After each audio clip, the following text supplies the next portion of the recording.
अब मैं इसको धमकी मानूं कि प्यार मोहब्बत मानूं,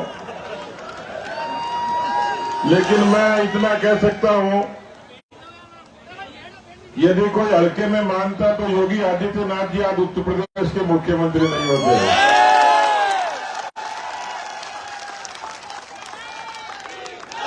और हम तो उस दिन का इंतजार कर रहे हैं, क्योंकि मैं एक मेहनतकश किसान के घर में पैदा हुआ। मेरा ननियाल भी गुरु गोरक्षनाथ की तपोभूमि से ताल्लुक रखता है। मैं तो उस दिन का इंतजार कर रहा हूं कि जब कोई भगवा पहना हुआ व्यक्ति संयुक्त राष्ट्र संघ में भारत का पक्ष रख रहा होगा।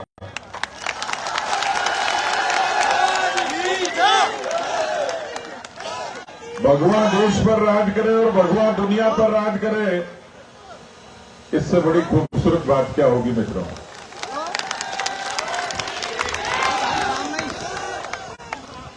नाथ केवल समाज नहीं है, नाथ केवल हाडमास के इंसानों का समूह नहीं है। नाथ तो वो समाज है जो संस्कृति का, देश का और समाज का पोषण करता है। इसलिए इस समाज के अधिकारों की अनदेखी कोई भी नहीं कर सकता। मैं ये निवेदन करने के लिए खड़ा हुआ हूं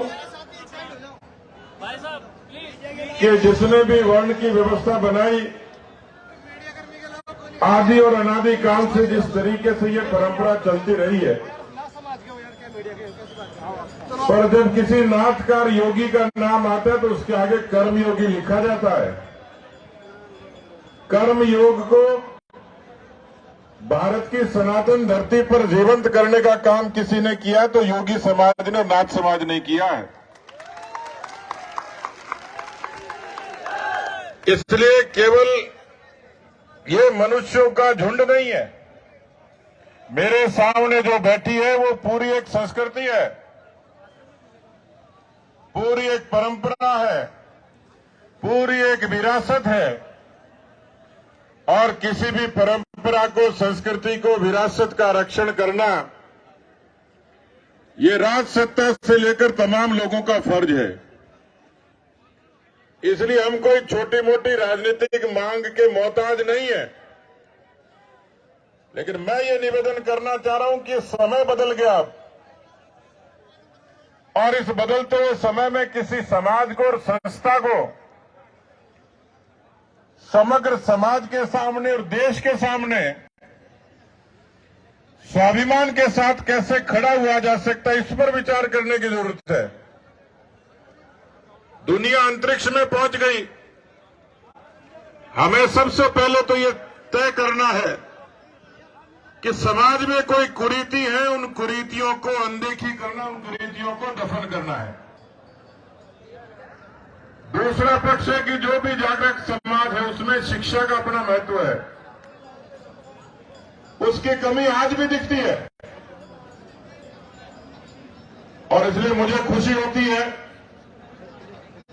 कि किसी अस्पताल में कोई बेटी योगी जिसके नेम प्लेट लिखा रहता है उसके नाम के आगे, तो मुझे बड़ी खुशी होती है कि इसने कितनी जद्दोजहद करके, कितना परिश्रम करके मुकाम हासिल किया हो।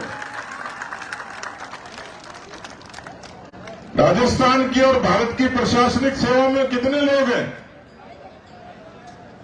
क्या हम किसी से कम हैं? हमें अपने बच्चों को समाज के साथ आंख से आंख मिलाकर स्वाभिमान से खड़ा करने के लिए इस कंपटीशन के युग में, प्रतिस्पर्धा के युग में अपने बच्चों को उतना ही काबिल बनाना है जितना किसी दूसरी कौम के बच्चे होते हैं। और इसलिए मैं कोई छोटी मोटी बातों में नहीं जाता। मेरा आपके साथ में सामाजिक रिश्ता है, आध्यात्मिक रिश्ता है। मैं आपकी परंपरा को प्रणाम करता हूं, आपके जज्बे को सलाम करता हूं। और मुझे दूर दूर तक दिखाई देता है, क्योंकि आज जरूरत है संस्कारों के रक्षण की। किस तरीके से एक योगी, एक नाथ गांव गांव में घूमकर संस्कृति का प्रचार भी करता है और उसका रक्षण भी करता है। और इसलिए मैं देख सकता हूं कि इससे बड़ा काबिलियत का उदाहरण क्या होगा कि आज तो नारे ही दो लगते हैं, योगी मोदी जय श्री राम।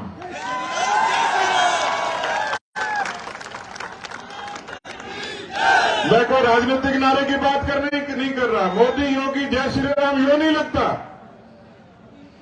क्योंकि भगवान राम के पवित्र स्थान का यदि महिमा मंडन करने का काम किसी ने किया तो देश के उत्तर प्रदेश के सबसे बड़े प्रदेश के मुख्यमंत्री योगी आदित्यनाथ जिन्होंने अपने हाथ से उन शिलाओं का पूजन किया।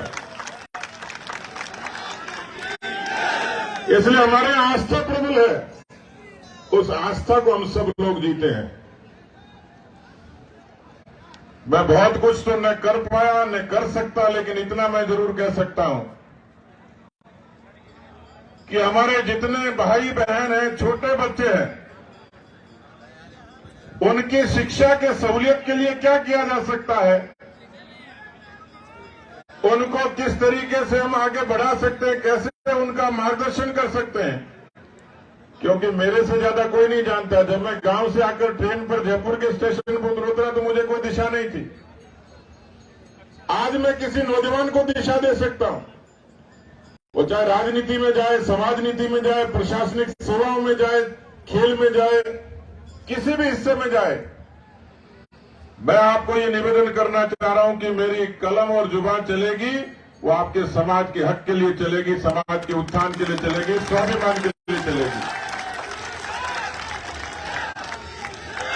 मैं वही करता हूं, वही कहता हूं जो मैं कर सकता हूं, और मैं उसी हक से, उसी सम्मान से आपके बीच में आया हूं। मैं कोई राजनीतिक सौदेबाजी करने नहीं आया,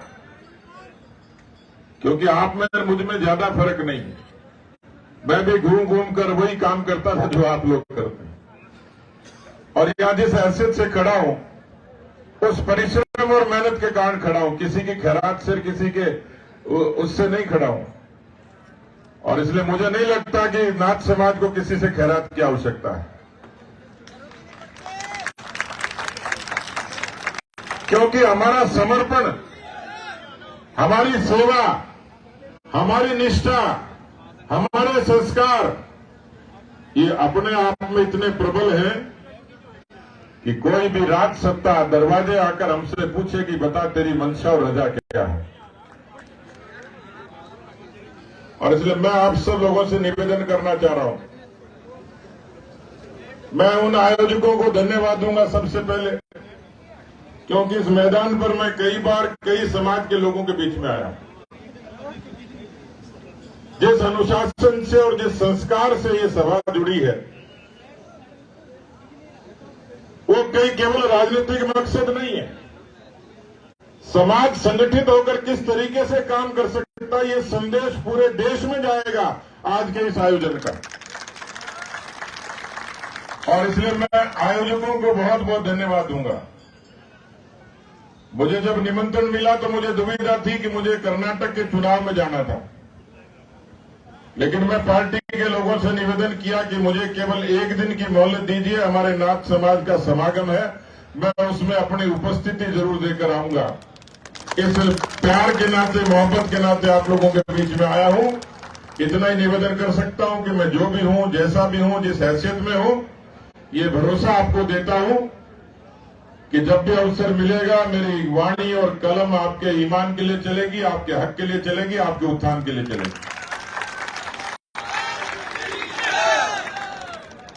तो आप सब लोगों को बहुत बहुत धन्यवाद और प्रणाम करता हूं, अभिनंदन करता हूं। जय हिंद, जय भारत। बहुत बहुत धन्यवाद।